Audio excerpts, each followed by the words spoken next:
Bienvenue pour cet atelier d'1 h 30.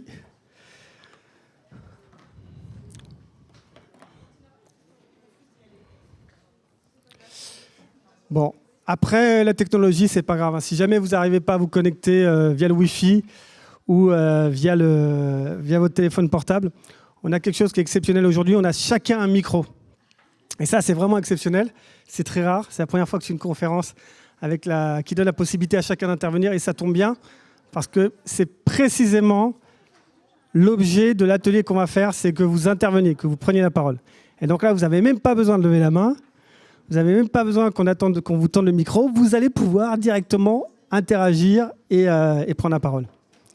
Alors moi, bien sûr, on va avoir un déroulé. Je vais m'exprimer, mais l'idée, c'est vraiment qu'à n'importe quel moment, vous puissiez intervenir.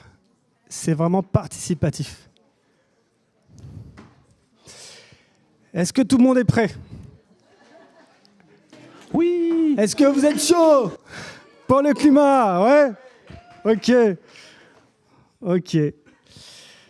Ce que je vous propose, c'est de commencer sans plus attendre. Alors, je vois des têtes familières.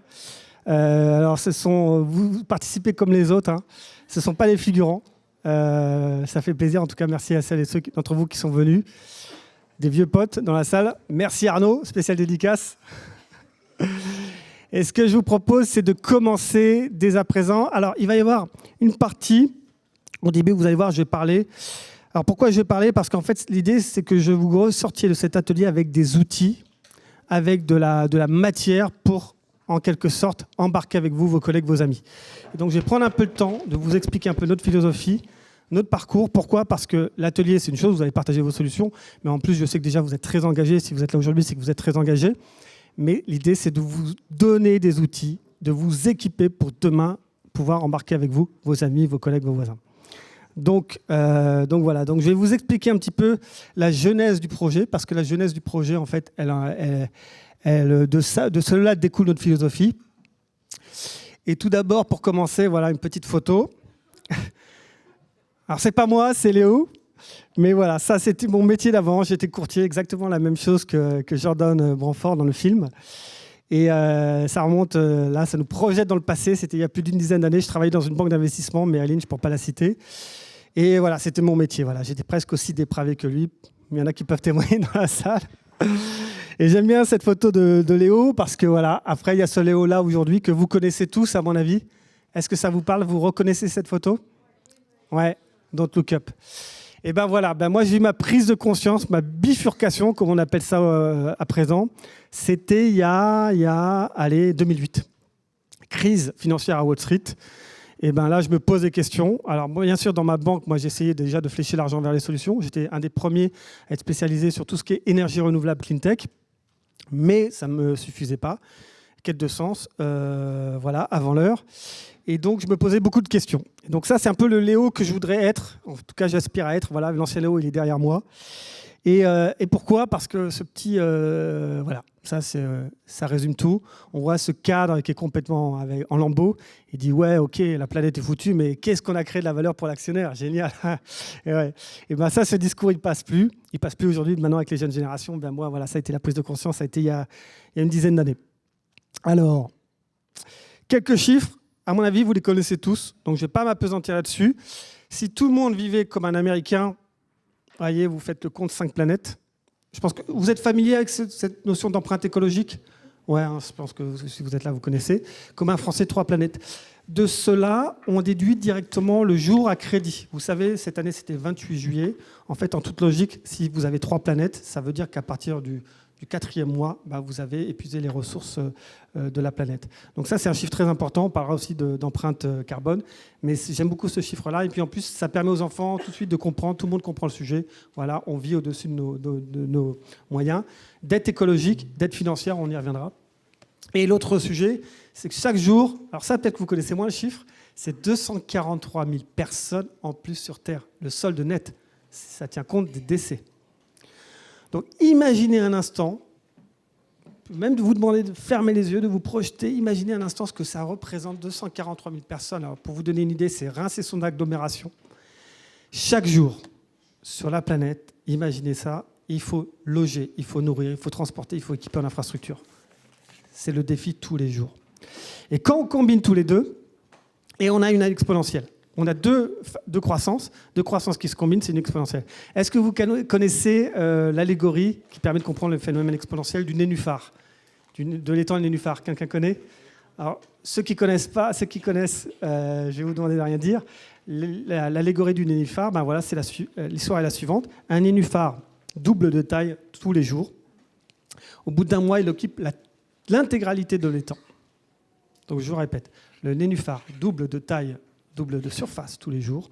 Au bout d'un mois, il occupe l'intégralité de l'étang. La question que j'ai pour vous, au bout de combien de temps le nénuphar occupe la moitié de l'étang? Au bout de combien de temps? Alors si vous pouvez quand même répondre. Hein. Si quelqu'un ne connaissait pas et qui découvre la question pour la première fois, il peut répondre. Bravo, le 29e jour. Alors, ce que j'ai oublié de vous dire, c'est génial, c'est interactif. Vous avez un micro, vous appuyez sur le petit bouton rouge.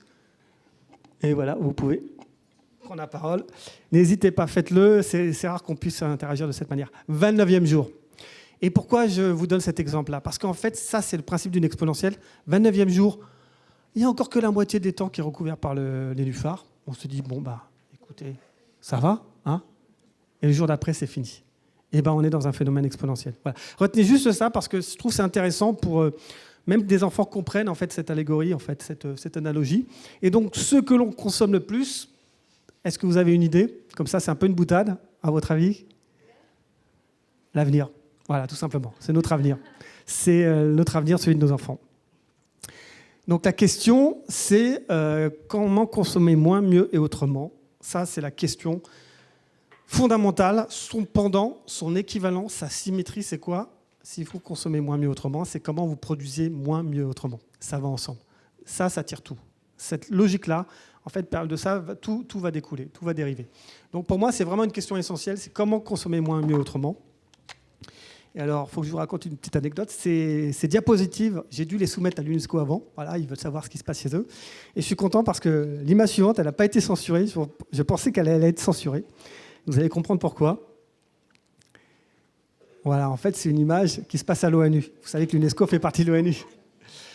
Est-ce que tout le monde arrive à lire? Voilà. Qui voudrait vivre dans un monde meilleur et plus harmonieux? C'est exactement la salle. Vous voyez, là, aujourd'hui, c'est un peu la même salle. Voilà. C'est un peu une salle de conférence internationale. Eh bien, tout le monde est partant, bien sûr. Ben oui, on veut tous un avenir meilleur pour nos enfants, on veut tous du bonheur, on veut tous vivre en paix, bien sûr. Et puis, dès lors qu'il faut passer à la phase concrète, qui est disposé à abandonner ce modèle de surconsommation? Il n'y a plus personne, il y a les mouches qui volent. Alors, je pense que si je vous fais voter aujourd'hui, ce sera différent. Je pense qu'il y aura quasiment autant de mains qui se lèvent dans les deux cas. Mais voilà, je voulais vous dire ça. Pourquoi? Parce que c'est le défi. Le défi, ça va être de faire la transformation. Comment passer sur des nouveaux modes de consommation? Et là, je vous ai dit que c'était un atelier interactif, je voudrais déjà, dès à présent, vous entendre. Alors, n'oubliez pas, prenez le micro. Quelles sont, selon vous, les raisons les plus souvent avancées pour ne pas agir? Alors, pas le temps. La peur. La peur. Pas le temps. Pas le temps, ça revient très souvent. Voilà. McDo, c'est bon, l'attractivité, désirabilité. Les finances. C'est cher. Ça veut dire quoi les finances, pardon? Oui, le budget. Budget, ouais, ça coûte plus cher. Ok. Je pèse rien. Ouais, ça revient très souvent également. Comment? Le confort, exactement. Perte de confort. C'est foutu, ça sert à rien. Allez-y. La peur de l'inconnu. La peur de l'inconnu, exactement. D'autres arguments? Ouais, on est perdu, on ne connaît pas le chemin. D'autres idées? Nous aussi, on veut une vie plus confortable. Comment? Nous aussi, on veut, comme les Occidentaux, une vie plus confortable. Alors ça, c'est ce que peuvent nous opposer les pays émergents, bien sûr. Pourquoi on n'aurait pas droit à la même chose que vous? D'autres choses encore? Allez. Les riches d'abord. Les riches d'abord. Non, dans ça, non.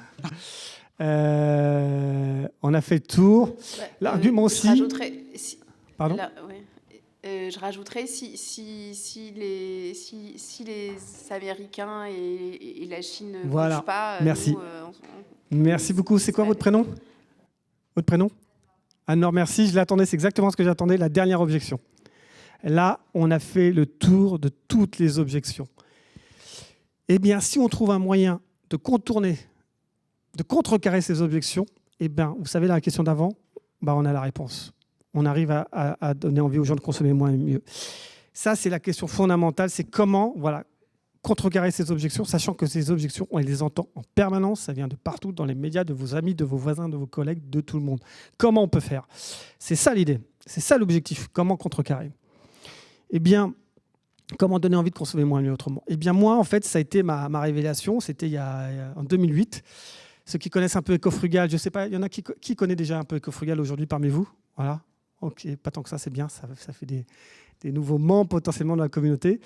En fait, la révélation, moi, c'était que j'étais un gros consommateur d'eau gazeuse. J'achetais de l'eau en bouteille plastique. Et je m'apercevais que, en fait, je remplissais mon bac. Alors, certes, je recyclais, j'étais déjà un bon petit soldat, mais 13 kg de plastique quand même par an, quand bien même vous recyclez, c'est énormément de déchets, d'énergie pour transporter.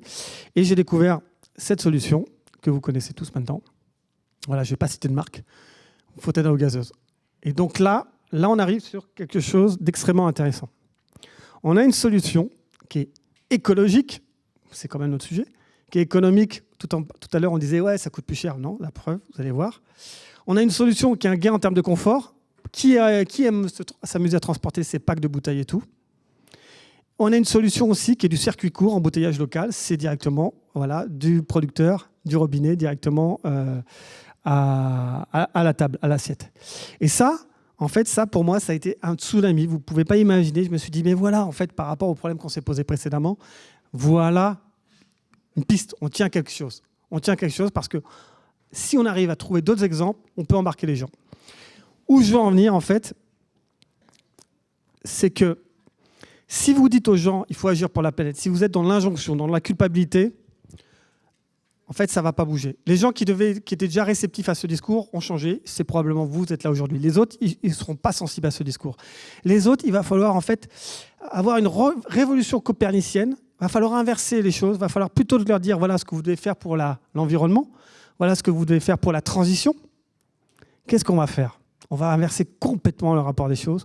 On va leur dire voilà ce que la transition écologique peut vous apporter ou vous rapporter.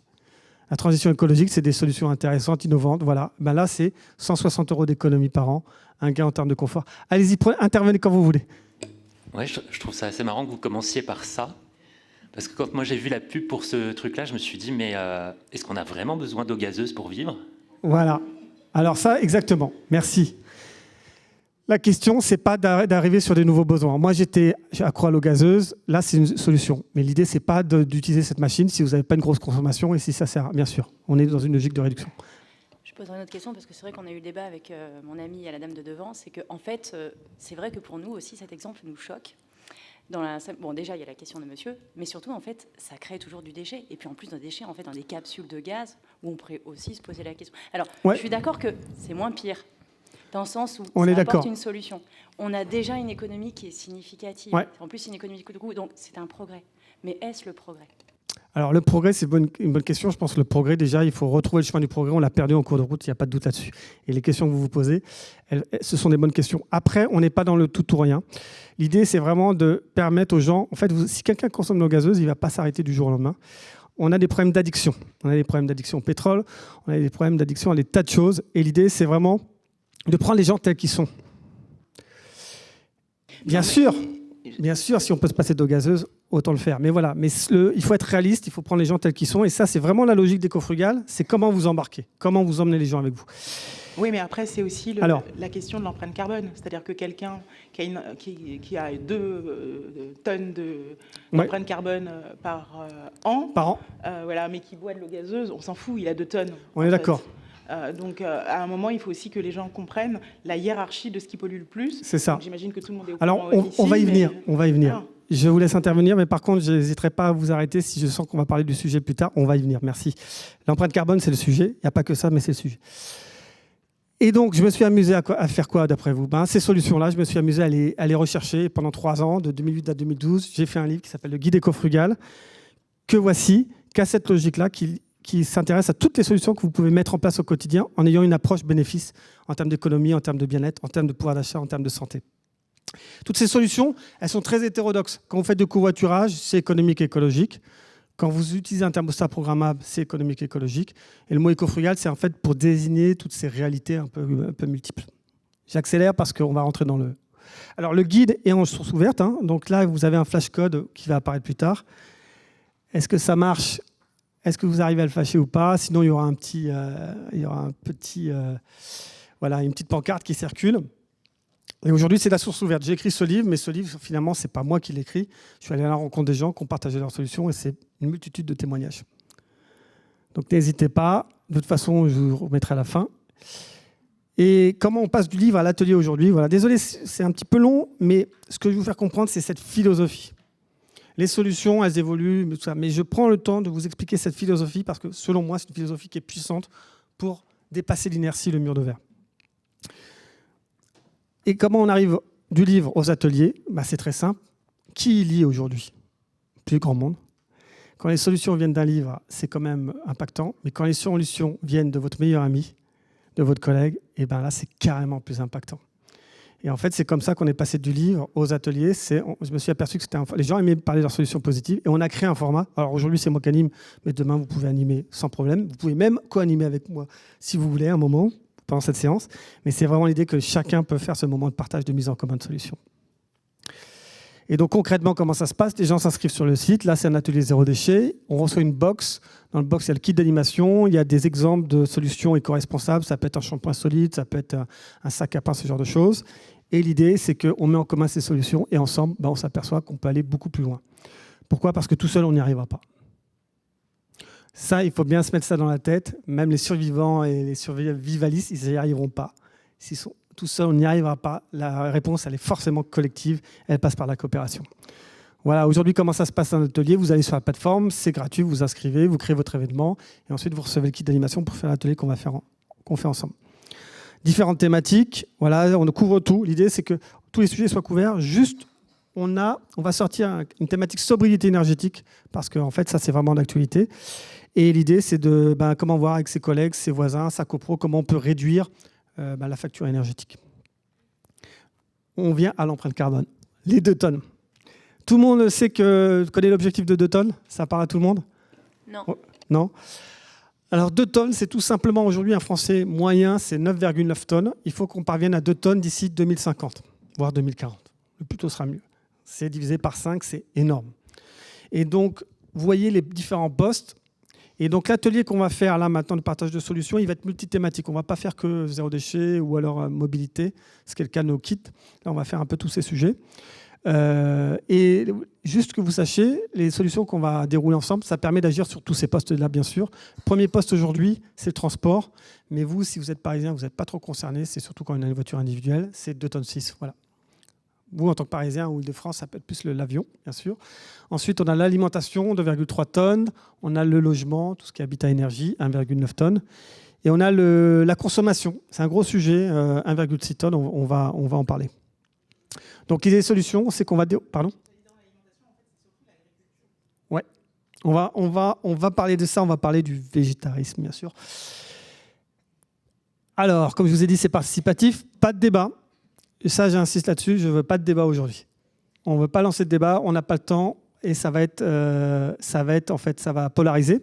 Pourquoi ? Parce qu'il y a un moment de solution. En fait, ce que je veux vraiment faire aujourd'hui avec vous, c'est que quand vous avez une solution qui est inspirante, qui vous a convaincu, que vous voulez partager avec le reste de notre auditoire, faites-le. C'est ça. Les débats, nucléaire, voiture électrique, tout ça, ça sera une autre fois, dans d'autres circonstances. C'est pas que c'est pas inintéressant, mais c'est pas l'objet. Je veux que vous notiez au fur et à mesure les solutions parce qu'à la fin, je vais vous demander de vous engager une solution que vous avez entendue de la part de quelqu'un, d'un participant aujourd'hui, que vous voulez mettre en place. Et pourquoi pas ensuite, l'idée de ça, c'est bien sûr de vous former pour que demain, former, il n'y a même pas besoin d'être formé, vous allez voir avec qui d'animation que vous disiez, moi je peux faire la même chose avec mes collègues. Ça, c'est pour interagir, je vous ai parlé tout à l'heure, donc vous allez sur booklap.com. Si on a des problèmes avec le techno, c'est pas grave. L'avantage, c'est qu'on est entre nous pour interagir en prenant les micros. On a de la chance d'avoir chacun un micro. Booklap.com, et en fait, vous n'avez pas besoin de charger l'appli. Vous allez juste taper le code E, Edouard, J comme Jacques, H comme Henri, M comme Max, L comme Larry, J comme Jacques. Le code est rappelé à chaque question, de toute façon. Voilà. C'est bon. on enchaîne. C'est pas grave, sinon il va être rappelé à chaque question. Bon, je vous laisse encore 2 secondes. Ouais, après vous allez voir des questions sur l'appli. Avant de passer dans le vif du sujet, et je voudrais une note d'espoir, parce que franchement, c'est pas évident d'être optimiste aujourd'hui. Et moi, je vais vous donner une note d'espoir. La transition numérique, ça parle à tout le monde. Elle s'est faite quasiment de manière indolore. Aujourd'hui, on a tous un smartphone, ça a changé nos vies. Et bien ça, c'est un message d'espoir. Pourquoi ? Parce que ça a réussi. On doit pouvoir réussir la transition écologique. Il n'y a pas de raison. On a réussi la transition écologique en 20 ans. Il n'y a pas de raison qu'on ne réussisse pas notre transition écologique en 20 ans. Alors après, vous allez me dire, ouais, mais ça, c'est de la méthode Coué. Mais alors, la question que j'ai pour vous, c'est pourquoi la transition numérique a réussi, a aussi bien réussi ? Comment ? Parce que l'être humain est feignant et le digital lui apporte beaucoup de solutions pour ne rien faire. Exactement. Entre autres. Comment ? On nous l'a aussi. Dopamine ? Ouais. Récompense, stimulation. On nous l'a aussi un petit peu imposé via les... Enfin, il y a des choses, par exemple, moi, je suis là. Ouais, merci. Il y a des choses où j'étais pas du tout... Comme tout fonctionne via le numérique, on n'a pas le choix. J'ai pas pu faire autrement Exactement. que de me mettre sur le smartphone. J'ai été... je l'ai acheté il y a vraiment pas longtemps. Ouais. Eh ben, écoute, c'est une très bonne remarque. L'idée, c'est que pour la transition écologique aussi, on n'ait pas le choix à un moment. Voilà. Et on a renoncé à rien. Alors, levez la main quand vous prenez la parole, parce que sinon, on ne sait pas d'où vous venez. Qui ? Alors, on a renoncé à rien. On a renoncé à rien. Merci. Merci. On a renoncé à rien. Cette transition, c'est les GAFAM qui étaient à la manœuvre. Qu'est-ce qu'ils ont réussi, les GAFAM ? L'obsession bénéfice utilisateur. Autrement dit, ils se sont concentrés sur nous, notre bien-être, nos envies. Et qu'est-ce qu'ils ont fait ? Eh ben, ils se sont mis à notre service. Alors, bien sûr, il y a un modèle économique. La puissance de Google, c'est la gratuité. La puissance d'Apple, c'est quoi d'après vous ? Apple, voilà, ergonomie, design, exactement. La puissance d'Amazon, c'est quoi d'après vous ? Efficace, voilà. Et en fait, chaque acteur, il est tout ça à la fois. Efficace, gratuit, attractif. Et en fait, c'est selon moi une des raisons pour laquelle la transition a réussi. Et donc, nos transitions écologiques, si on arrive à se concentrer comme on le fait sur les bénéfices utilisateurs, je pense qu'on peut y arriver. Voilà. Je ne voudrais pas être, comment dirais-je, trop optimiste, mais je pense qu'on a besoin d'exemples autour de nous qui peuvent nous inspirer parce qu'on ne sait pas si on va y arriver, mais il y a des exemples équivalents qui sont rassurants. Ça, c'est le menu. Je ne vais pas le dérouler parce qu'on va le découvrir au fur et à mesure, le temps passe vite. Ce qu'on va faire, en fait, il y a des pistes d'action qui sont en rapport avec la conso, d'autres en rapport avec l'énergie, d'autres en rapport avec l'alimentation. On a fait un peu tout, c'est un peu fourre-tout. On ne prétend pas prioriser par ordre d'impact carbone ou quoi que ce soit. Ça dépend un peu de chacun. Et pour ça, je vous encourage à faire calculer votre empreinte carbone.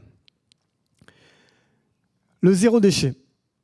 Tous nos kits, on a ce qu'on appelle des commandements, 11 commandements. Les 11 commandements du zéro déchet, c'est ce qu'on appelle la méthode radicale, 7 R.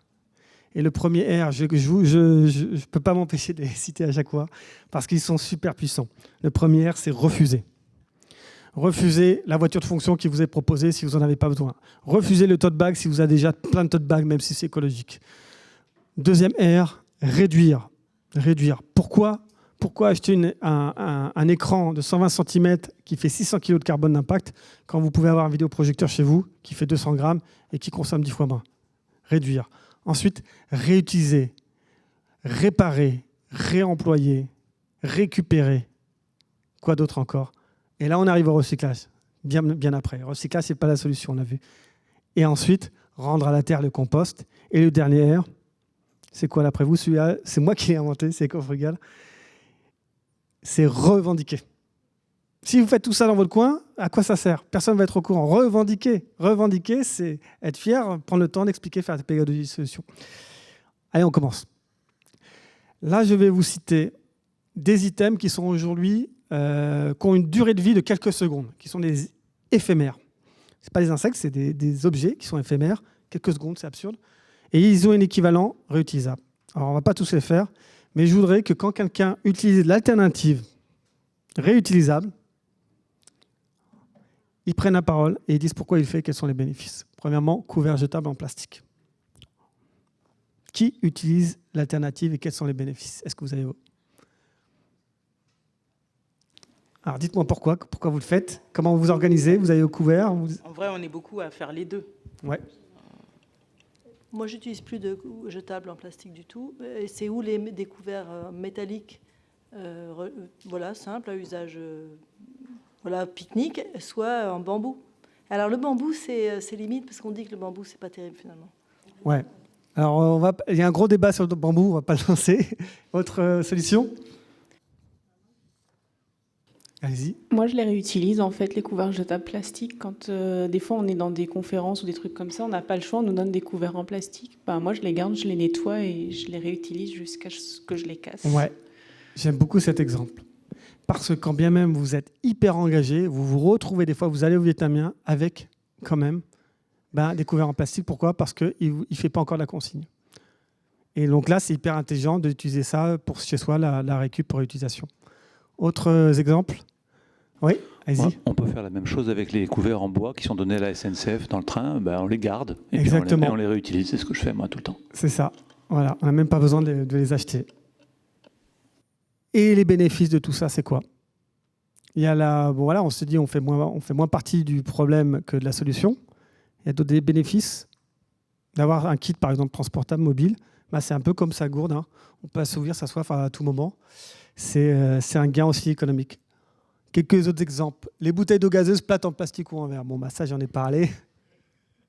Est-ce qu'il n'y a plus personne ici qui consomme de l'eau en bouteille en plastique, j'imagine ? Si ? Ok. Merci. Et moi, je fais... Ouais. Bravo. D'autres personnes sont un peu hybrides comme ça ? Je veux dire qu'on peut utiliser aussi le filtre à eau chez soi. Ouais. Que les bouteilles en plastique. Personnellement, moi, j'ai toujours consommé que de l'eau du robinet, mais pour ceux qui sont... Alors, c'est intéressant parce que il y a des gens qui ne veulent pas boire l'eau du robinet et donc on peut filtrer son eau et ensuite la basculer tout simplement dans sa gourde. Ça évite d'acheter de l'eau en bouteille. C'est 40 € à minima. Les petites gourdes qu'on achète en gare par an en mobilité. Ouais.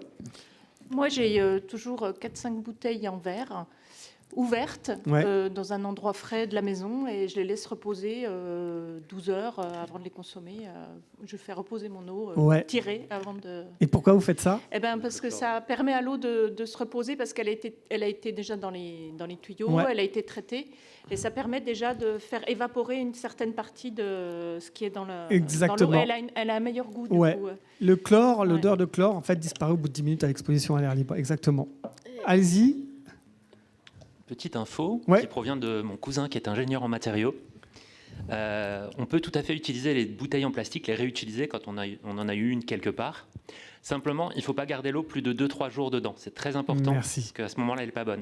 Ouais. Et la différence avec une bouteille d'eau Evian, par exemple, mince, j'ai fait de la pub, excusez-moi. C'est pas grave. C'est que tant qu'elle n'est pas ouverte, en fait, on peut la conserver très longtemps. Par contre, si vous avez ouvert une bouteille d'eau, il faut faire attention à ne pas la garder, l'eau du robinet, plus de 2-3 jours. Merci beaucoup. C'est quoi votre prénom ? Bertrand. Bertrand, merci beaucoup. C'est un excellent exemple parce qu'il y a un fameux débat sur la migration des particules plastiques.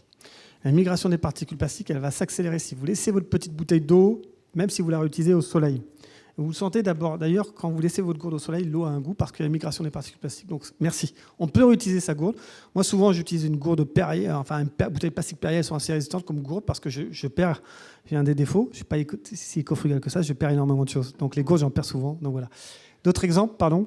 Et je rajouterais juste que dans l'eau, je suis ici, moi, je rajoute un bâtonnet le charbon Bitochan, je ne sais jamais le nom en japonais. Bichuan, voilà.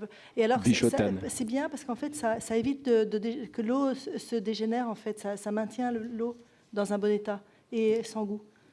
Merci. Voilà, exemple de filtration.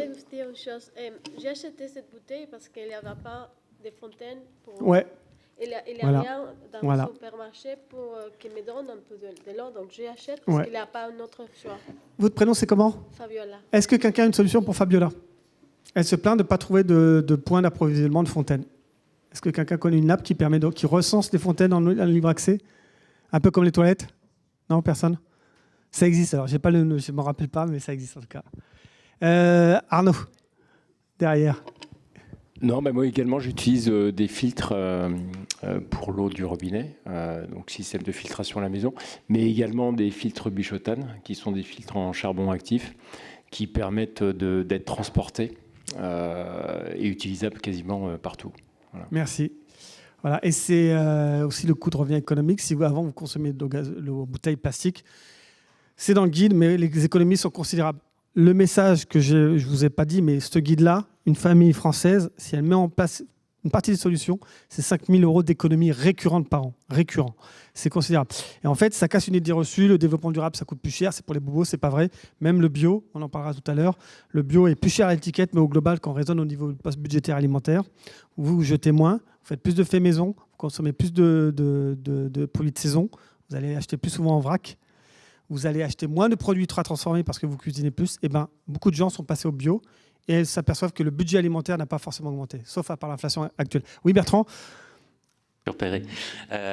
Autre info, c'est peut-être la réponse à la dame, c'est que toute l'eau potable qu'on a au robinet, à quelques exceptions à certains moments, mais en général on est informé, l'eau potable est vraiment potable. Et c'est une communication des eaux minérales de nous faire croire qu'on en a absolument besoin pour être en bonne santé. C'est totalement faux. Le risque qui est lié au fait de boire de l'eau potable du robinet toute sa vie est absolument infime. Merci. Ouais. Et j'ajouterais aussi... Levez la main, merci. Ouais. J'ajouterais que c'est la même chose pour les tout petits. On n'est pas obligé de faire des biberons avec de l'eau en bouteille. L'eau du robinet est parfaite. Ouais. Alors l'argument santé, c'est les industriels souvent nous tiennent comme ça. Dès qu'on parle des enfants, là, on ne va pas chercher même à savoir si c'est peut-être faux. On s'est dit, le risque est considérable, je ne prends pas de risque, je vais consommer l'eau en bouteille recommandée pour mon nouveau-né, tout à fait. On ne va pas les dérouler tous, mais en gros, si vous, dans votre vie, débarrassez-vous du jetable. Si on se débarrasse du jetable, en fait, là, c'est quelques items, c'est énorme. La brosse à dents, vous savez, qui utilise des brosses à dents réutilisables maintenant ? Ouais, vous changez juste la brosse. Voilà. Pourquoi tout changer ? C'est absurde de jeter. C'est un peu comme si on avait une voiture à usage unique. Qui ferait une voiture à usage unique ? Personne. C'est pareil pour les brosses à dents. Voilà quelques exemples. Ça, c'est au fil de l'eau. Vous n'allez pas révolutionner chez vous en rentrant ce soir en disant de jetable, mais à chaque fois que vous avez quelque chose de jetable, dites-vous quelle est l'alternative réutilisable et quel est mon bénéfice. Et il y a toujours un bénéfice économique. Ça, c'est très clair pour cette partie-là. On passe à la piste d'action suivante. Alors, on appelle ça des commandements, mais c'est assez proche. Je réduis mes emballages, je découvre le vrac, et là, ça y est, on va enfin se servir de l'appli. D'après vous, les emballages en plastique représentent quel pourcentage de la consommation il y en a qui ont dit à voter de la consommation totale de plastique. Les emballages, on produit du plastique dans le monde. Je vous donne le chiffre, c'est 400 millions de tonnes qu'on produit par an en plastique. 400 millions de tonnes. C'est 50 kilos par an et par terrien. C'est le plastique. OK ? Autre chiffre, depuis le début de l'invention du plastique, années 50, d'après vous, on est à combien de tonnes de plastique produites ? Je vous donne les chiffres, c'est 8 milliards de tonnes. Donc on a tous une tonne de plastique. Un dernier chiffre, moi j'aime beaucoup le plastique. Pourquoi ? Parce que c'est un sujet d'ampleur. En 2050, il y aura plus de plastique dans la mer si on continue comme ça que de poissons. Voilà, en termes de masse. Donc aujourd'hui, c'est un sujet énorme. Et je vais vous donner la réponse. Non, mais le vrai sujet, c'est qu'il y a des gens qui jettent du plastique dans la mer. On est d'accord. C'est bizarre. On est d'accord. Et ça, comment on fait ? Quand vous voyez quelqu'un qui jette du plastique, comment on peut faire ? C'est un sujet, on va parler... Ok. Alors, on va en parler... Les plastiques ne sont pas jetés dans la mer. Ouais. Ils arrivent dans la mer suite à un parcours... Par exemple, on le jette n'importe où. Donc, qu'est-ce qu'on fait dans ces cas-là ? On va faire une petite digression parce que c'est un débat et je voudrais vous donner quelques arguments la prochaine fois. Quand vous voyez ce genre de choses, communication non violente. Non violente. Si vous dites à la personne non, c'est que vous... Voilà, non, ça ne va pas marcher. Quelqu'un jette quelque chose, ostensiblement ramassé devant vous, en disant « Écoutez, je crois que vous l'avez perdu, vous pouvez faire semblant d'être... » Je le fais souvent. Excusez-moi, je vous avais fait tomber quelque chose, tenez. Ou alors vous le ramassez ostensiblement en disant « Non, mais je vais le jeter à la poubelle pour vous. » Pour les cigarettes, c'est compliqué. Hein. Pour les cigarettes, les mégots de cigarettes, c'est compliqué. Je suis d'accord, on ne peut pas le faire. Allez, ramasser un mégot, c'est pas très hygiénique. Ouais. Voilà, juste une petite... Oui. Excusez-moi, je suis d'accord avec vous, c'est très intéressant. Et en même temps, en fait, les plastiques, c'est souvent les poubelles qui débordent. C'est souvent, en fait, il y a tout un tas d'autres phénomènes qui poussent les plastiques à s'envoler gentiment. Ouais. Moi, je vois notamment, vous savez, les endroits où il y a les décharges, aussi, il y a un tel flux qu'avec le vent, voilà, il y a toujours des déchets un peu partout. Et je voulais juste vous parler, en fait, d'un dispositif que j'avais vu une fois sur LinkedIn. C'était en Danemark. C'est des espèces de barres de bulles qui étaient mis au fond des fleuves, qui balançaient en fait des bulles à haute pression, qui faisaient filtre, et ce qui fait que tous les déchets qui tombaient naturellement dans les remontaient, étaient facilement collectables et permettaient en fait à la faune, aux poissons quand même de passer. Parce que l'une des solutions, souvent, c'est mettre des grillages. Sauf que les grillages, c'est problématique en fait pour toute la faune qui est à l'intérieur. Et ben, je ne sais pas si ce dispositif en fait a réussi à trouver preneur. Voilà. Eh bien, alors ça, c'est des solutions un peu macro qui ne sont pas de notre ressort, mais qu'on peut pousser. Demain, vous pouvez, par exemple, dire, allez voir votre commune, si vous êtes habité près du littoral, en disant, on va faire un poisson grillagé, et chacun va le remplir en mettant ses déchets. Voilà, c'est un moyen de sensibiliser. Soyez force de proposition, faites une lettre à votre maire, contactez une entreprise, faites des propositions, parce Paris, que votre exemple, pouvoir en tant que consommateur est considérable. Comment ? Je dis à Paris, par exemple, avec la Seine. Ouais.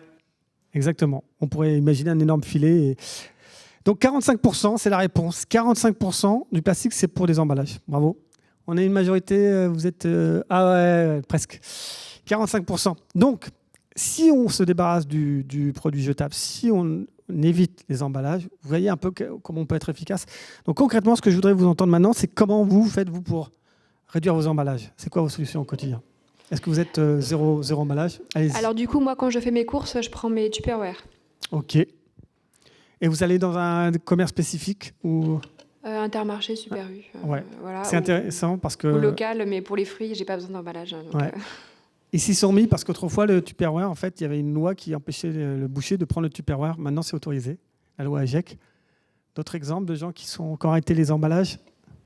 Et les gains, parlez-moi aussi de vos gains. Qu'est-ce que ça vous apporte, vous rapporte ? C'est ça que je veux qui nous inspire.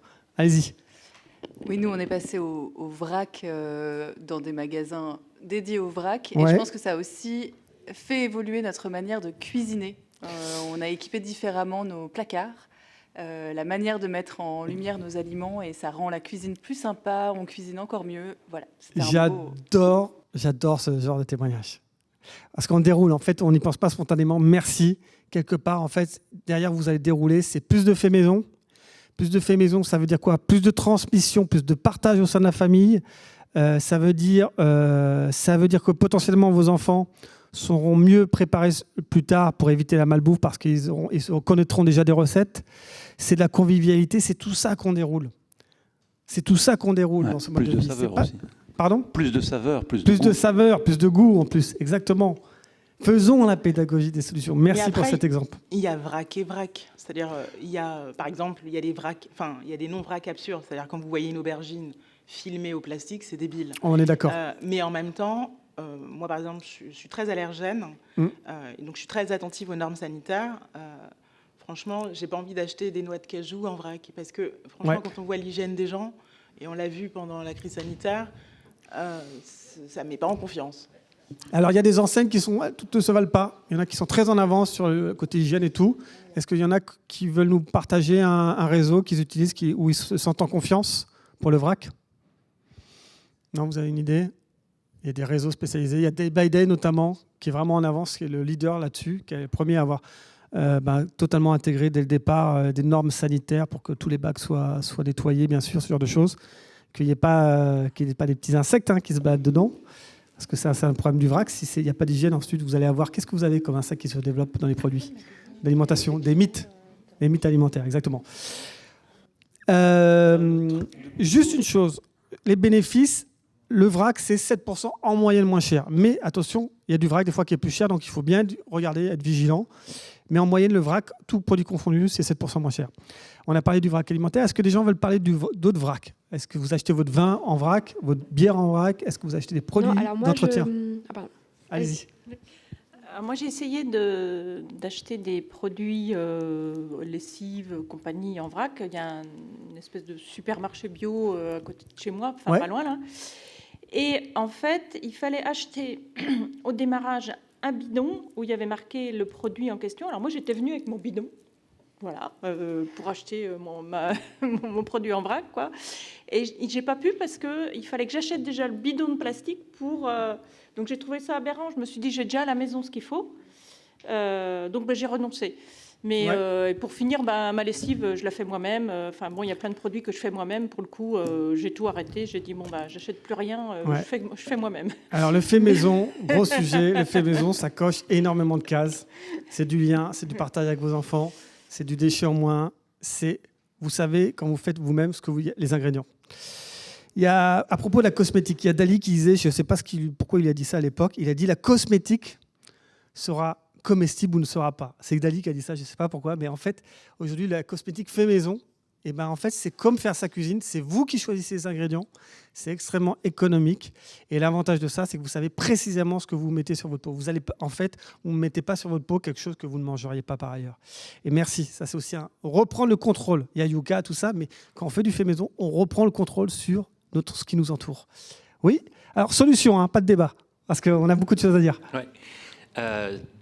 En fait, c'est pour acheter les fruits et légumes. En fait, c'est ne jamais aller en supermarché pour une raison très simple, c'est qu'ils sont obligés de mettre du plastique autour des fruits et légumes pour qu'ils ne puissent pas transférer d'un endroit à l'autre, qu'on sache que c'est vraiment du bio.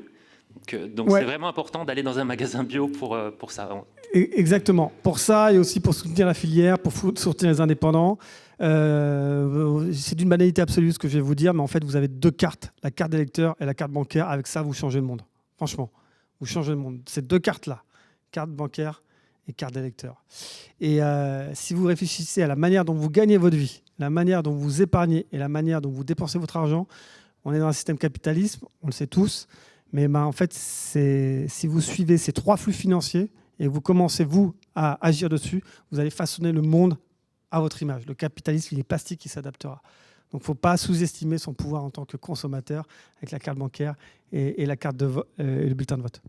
Oui, Fabiola ? Alors, oui, parce que, par exemple, ici en France et en Europe, on peut trouver plus de marchés que des supermarchés. Ouais. Comme aux États-Unis, il y a plusieurs des supermarchés. Je pense que les marchés locaux, ça peut aider. Exactement. Faire ses courses localement. Qui fait son marché ici ? Levez la main. Qui fait son marché ? Voilà. Vous êtes au moins la moitié à faire votre marché. Mais l'avantage aussi, c'est que un peu circuit court. Enfin, en tout cas, ça réduit les intermédiaires. Ce n'est pas forcément le circuit court, mais en tout cas, ça réduit les intermédiaires. Ouais. Alors nous, on n'est pas au marché, mais on a une AMAP. OK. Alors ça, voilà, c'est top. Excellent. Tout ce qui est AMAP, bien sûr. Alors là, on est dans le circuit court. Il y a plein de solutions. Là, je vais un petit quiz pour vous. Vous pouvez répondre oralement. Donc, je vous demande un produit qui remplace à la fois le gel douche, la crème à raser et le shampoing. Est-ce que vous avez une idée ? Parce qu'il y a aussi des produits qui peuvent remplacer. C'est quoi d'après vous ? Le savon de Marseille. Voilà, merci. Voilà, un produit qui coche toutes les cases. Et je vous rappelle, voilà, 250 grammes, c'est 4 gels douche. C'est 4 fois plus économique que le gel douche. Le gel douche. Je voudrais intervenir. Pardon, ouais, allez-y. Le savon de Marseille, je suis infirmière puéricultrice, je travaille avec les bébés et les pédiatres nous déconseillaient le savon de Marseille parce qu'il était trop acide. Ouais. Il fallait faire très attention sur la peau. Alors pour les enfants, les bébés nourrissons, tout à fait, il faut huile d'olive, ça c'est important, et aussi pour les enfants en bas âge, non, je ne vous conseillerais pas du savon de Marseille, mais pour les adultes, huile d'olive, pour pas que ça sèche trop la peau. Ça c'est millénaire, on sait ce qu'il y a dedans, et c'est extrêmement économique et écologique. Voilà, c'est quelques petits exemples. Voilà, 30 € rien que par an par personne pour un gel douche. Voilà, les pistes d'action, on va assez rapidement, mais chaque piste d'action, on pourrait vraiment prendre le temps de l'approfondir. Quand vous allez quitter avec vos amis, vos voisins, vos collègues, vous allez vraiment pouvoir approfondir. Là, on n'a pas le temps de le faire. Et l'autre chose aussi, quand vous êtes avec vos amis, vos voisins ou vos collègues, en fait, c'est de dire qu'est-ce qu'on peut mettre en place dans l'entreprise. Qu'est-ce qu'on peut mettre en place dans son association pour agir. Donc, par exemple, l'eau en bouteille, vous pouvez dire, non, nous, on arrête l'eau en bouteille. On ne distribue plus de l'eau en bouteille. Vous pouvez aussi imaginer que tout ce qui est jetable, on passe en réutilisable. On peut avoir des torchons en entreprise, plutôt que des essuie-tout partout. Alors certes, il faut un service de collecte et tout. Donc soyez aussi force de proposition en disant, moi je le fais chez moi, ça m'apporte, ça me rapporte. Faites-le aussi dans votre entreprise. On avance. Là, cette piste-là, c'est tout ce qui est mutualisation, optimisation. À quoi ça sert de créer des objets qu'on n'utilise que soi-même ou pas longtemps ? Tout à l'heure, on a vu la période de vie éphémère. je voudrais que vous me citiez 3 lieux physiques ou numériques où il est possible d'emprunter des biens, plutôt que de les acheter. Hein. Et donc là, je vais vous inviter à répondre soit directement sur l'appli, soit à prendre la parole. Comment on peut faire? Plutôt que de tout acheter neuf, comment on peut mutualiser? Bibliothèque, voilà, c'est depuis la nuit des temps. Quoi d'autre encore? Alors, attendez. Je vais reprendre le diaporama. Ouais. Le Bon Coin, Give. Ouais. Emprunter des biens. Alors, Le Bon Coin, Kilo Tout, Médiathèque Vélib, Le Bon Coin. Là, on va sur d'autres sujets. Give, c'est pour le don. Kilo Tout, c'est la location. Là, vous êtes dans une vision très étendue de l'économie collaborative, mais c'est pas grave. Chez les voisins. Moi, ça marche pas chez moi, mais chez les voisins. Merci. Je l'attendais. Rappelez-vous la transition écologique. Je vous ai dit, c'est l'humain, en fait. C'est l'humain qui est plus puissant pour générer de la transformation.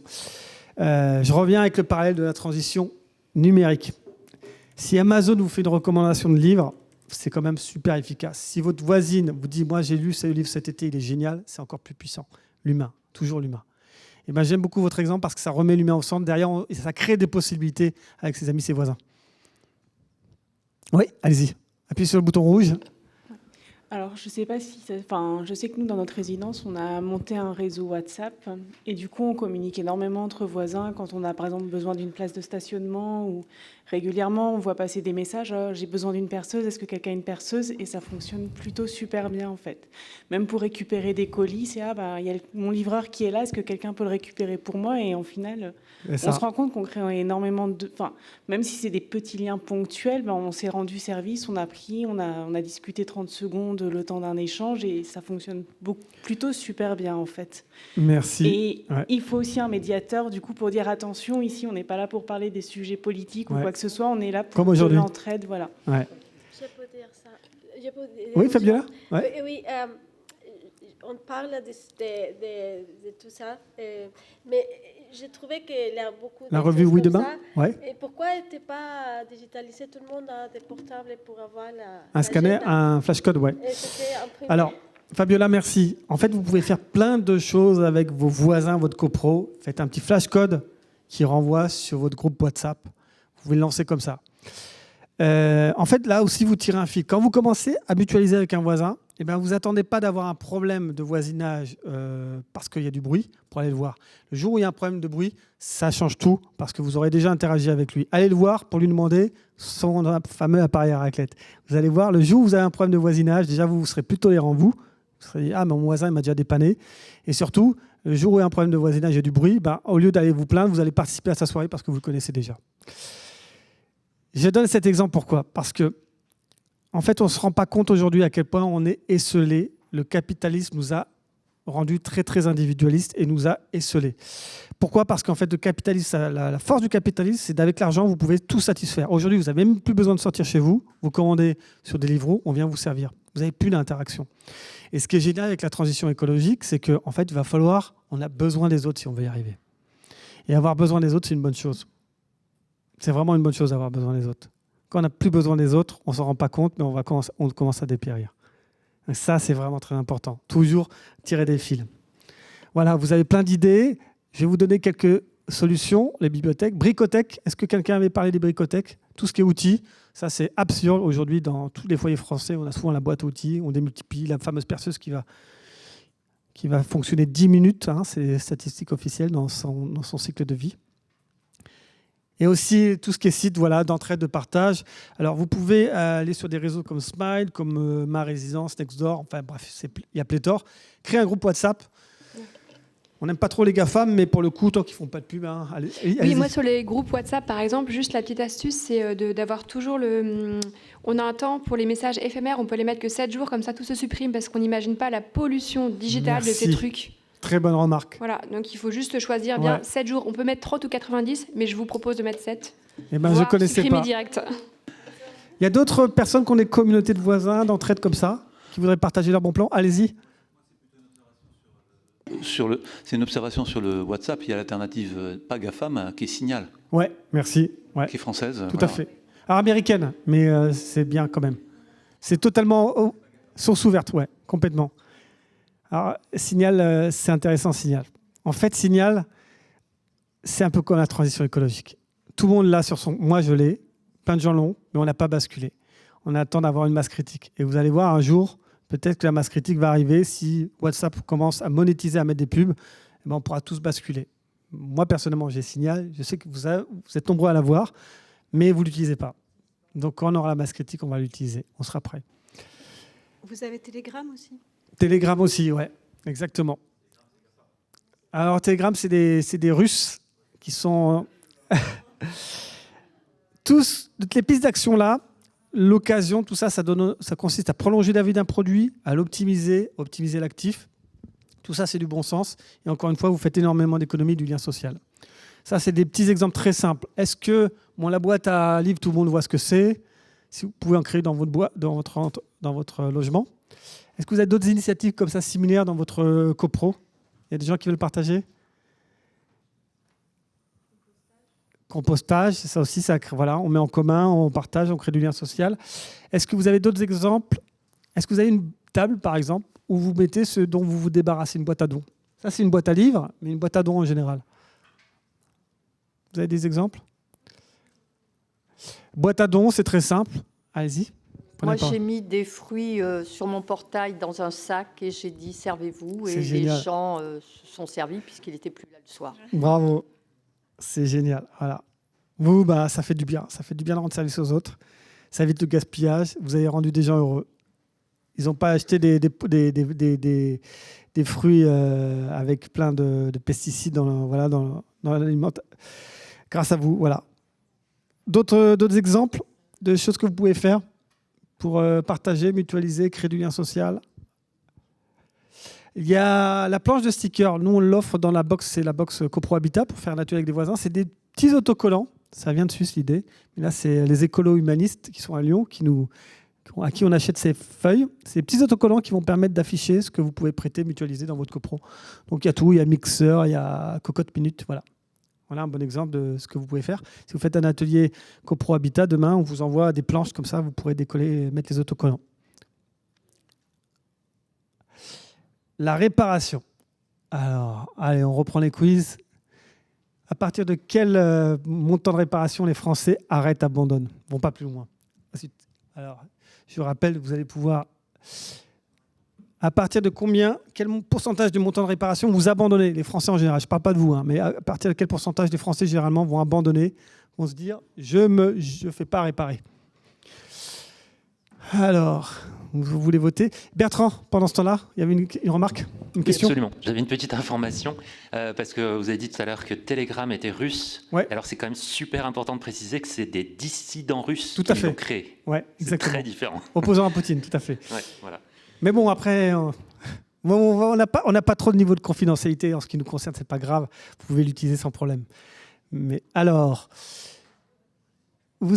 ça marche pas? Je pense que personne n'a... Alors oui, c'est moi qui vous l'affiche pas, pardon. On reprend le diaporama. Eh bien, vous êtes une majorité à avoir la bonne réponse. Je vous félicite, c'est 30%. Dès qu'en fait, il y a un ancrage psychologique, 30% de la valeur, on abandonne, on relance. Donc la question maintenant que j'ai pour vous, je veux vous entendre. Qui fait réparer? Qui s'est mis à la réparation alors qu'il ne le faisait pas avant? Et qu'est-ce que ça vous apporte? Parlez-moi des bénéfices. Allez-y. Ah. Moi, j'ai toujours réparé parce que moi, j'ai toujours consommé luxe.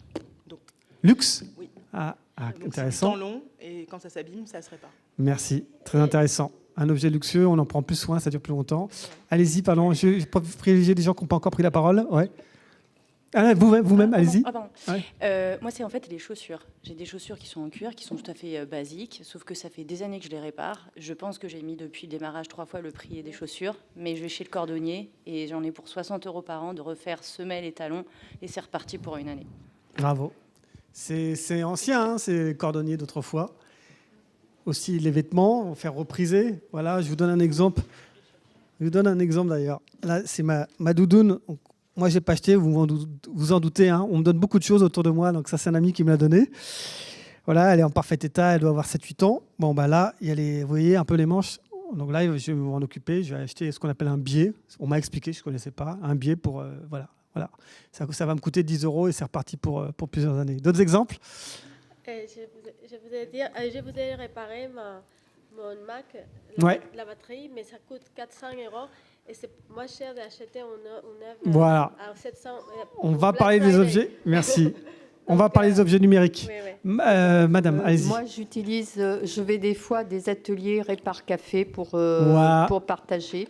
Et puis, je voulais dire, pour le biais de votre veste, vous pouvez peut-être, un objet qui est abîmé, vous peut-être récupérer un biais. Voilà. Ah, bah voilà, exactement. On peut même récupérer le biais plutôt que de l'acheter. Merci, exactement. Allez-y, d'autres exemples? Alors, un peu le même sujet que pour l'ordinateur. Moi, c'est l'imprimante. Et en fait, c'est les têtes d'encre, les têtes d'impression qui sont obstruées. Et je ne veux pas acheter chez Amazon parce que les conditions de travail... Voilà, pour des raisons, je trouve que c'est... oui, on veut tout de suite, mais pour moi, ce n'est pas comme ça que ça fonctionne. Et je galère, en fait, à trouver ces kits d'impression en dehors d'Amazon ou tous ces sites-là. Et on ne peut pas les acheter facilement en boutique. Votre prénom, c'est comment? Marie. Marie. Est-ce que quelqu'un aura la solution pour Marie tout à l'heure, en aparté, pour lui dire ou pas, ou maintenant? Moi, j'ai une solution, mais ce n'est pas vraiment une solution idéale pour vous. C'est arrêter les cartouches. Et il y a une technologie qui existe, qui est vraiment intéressante. C'est vous achetez des bidons d'encre, en fait. Et c'est beaucoup plus économique. En fait, là, ce n'est pas la cartouche, c'est vraiment la tête d'impression qu'il faut que je... Nettoyer. Nettoyer. Okay. Et pour trouver le produit, c'est vraiment galère. Ah, c'est le produit, d'accord, ok. Souvent, les deux sont liés, parce que moi, j'ai foutu en l'air des imprimantes. Ah ouais, pardon. Des imprimantes, justement, en voulant acheter de l'encre générique. Ah ouais. Et quand vous faites ça, eh bien, au bout d'un moment, vous tuez les têtes d'impression et vous achetez une nouvelle imprimante. Ouais. Et maintenant, je suis obligé d'acheter les cartouches d'origine pour garder mon imprimante. Bon, maintenant, j'ai un abonnement pour... J'achète des pages, en fait. Alors, je vais être un peu ironique là-dessus. Je vais vous dire, arrêtons d'acheter des imprimantes. On peut imprimer au travail sans problème. Mutualisons. Voilà, tant pis, c'est pas grave, c'est dit. Pour vos photos, ne dites pas à votre entreprise, mais tout le monde le fait. Ça sert à rien d'avoir une imprimante. Moi, je travaille de chez moi. Alors. Ah bon, voilà, dans ce cas-là, ouais. Mais faites ça, et surtout, vos photos, arrêtons de surstocker sur le cloud pour n'importe quoi. On ne verra jamais ces photos. Vous ne les céderez pas à vos enfants. De temps en temps, faites des impressions. Vous allez en supermarché, partout, on peut maintenant, pour même pas 50 centimes, 10 centimes, imprimer ces photos. Faites-le au fur et à mesure. Ça vous évite d'avoir une imprimante chez vous, et ça permet de commencer un peu à désencombrer le cloud. D'autres solutions Moi, je vais vous parler un peu de réparation. Alors, il n'y a pas longtemps, j'ai fait une grosse bourde. J'avais mon écran de téléphone, d'ordinateur portable, un stylo, je referme l'écran. Je l'avais à peine acheté sur Back Market d'occasion. Boum, c'est pas grave. Je referme. Le stylo est entre l'écran et le clavier, je casse l'écran. Eh bien, en fait, je vais sur un site qui s'appelle Touche de clavier. Je commande ce qu'on appelle l'écran, c'est une dalle, 50 €. Ils me livrent ça avec le kit pour réparer, donc des outils de précision. Tuto sur Internet, il y a déjà l'ordinateur tout expliqué. En 5 minutes, j'ai réparé, j'ai changé mon écran. Eh bien, en fait, là, vous êtes vraiment dans l'extase. J'exagère. Vous dites, waouh, c'est pas possible. J'arrive à changer un écran de téléphone d'ordinateur portable. Mais j'exagère, mais en fait, c'est très bon pour l'estime de soi de réparer. Je vous ai dit, on est autonome, on fait tout maintenant via une relation marchande. Quand vous recréez du lien avec vos voisins, quand vous commencez à refaire des choses manuellement, et ben en fait, quand vous réparez, vous reprenez quelque part le contrôle sur vos vies. Et en fait, on a besoin de ça aussi. Ça réduit l'anxiété de reprendre un peu le contrôle. Dernière chose sur les... Oui ?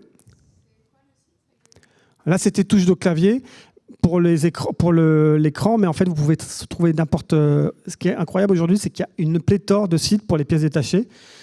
J'ai animé un atelier il n'y a pas longtemps et il y a une jeune femme qui m'a dit qu'elle a changé elle-même l'écran de son iPhone grâce à iFixit, qui lui a envoyé le petit kit, l'outil, elle a changé elle-même l'écran. Une jeune femme qui l'a fait elle-même, tout le monde était impressionné. Oui ? C'est exactement ce que j'allais vous dire. Moi, j'ai la chance d'avoir un conjoint qui est incroyable en termes de réparation. Il n'a pas plus de connaissances que vous et moi. En fait, il bénéficie de YouTube, sur lequel il y a des gens qui sont hyper généreux en termes de connaissances. Le téléphone que j'ai, qui est un iPhone, qu'on n'a bien sûr pas acheté, c'est un voisin, il y a 3 ans, qui nous a dit « Ah, bah, j'ai un iPhone 6, je vais le jeter. » Je dis « Mais pourquoi tu vas le jeter ?»« Bah, parce que l'écran, il est cassé. »« Non, vas-y, passe. » Et mon conjoint, en fait, en l'espace de 2 semaines, bah, il avait réparé l'écran. Voilà. Certainement, comme vous dites, et depuis 3 ans, j'ai ce téléphone. C'est un vieil iPhone, mais ça fonctionne super bien et j'en ai pour des années. Bravo. Voilà. Ah, ça coche toutes les cases. Bravo, on peut l'applaudir. On peut applaudir son conjoint. C'est mon conjoint qui peut applaudir, pas moi. Bertrand. Pour un complément d'information, je commence un peu à vous connaître, vous apportez toujours un complément. Eh ben non, pas du tout. Non, ah. En fait, j'avais un magnifique pull islandais parce que j'ai vécu un peu en Islande et il a commencé à s'abîmer par le bas. Okay. N'importe qui l'aurait jeté, c'était voilà, a priori pas réparable. Et donc je rentre dans un magasin de laine et la dame me dit, ça fait 30 ans que j'ai pas vu un homme rentrer dans mon magasin. Et je lui ai dit, mais oui, parce que je sais tricoter. Et donc j'ai retricoté le bas du pull. Excellent. Oui, je sais, ça fait bizarre, ouais. Non, j'ai fait une école un peu spéciale. Bravo. Et franchement... On applaudit. Bravo. Première fois, là. J'en ai fait beaucoup d'ateliers, première fois. Bravo. Bravo. Est-ce qu'on peut parler de la méditation quand on répare des chaussettes ?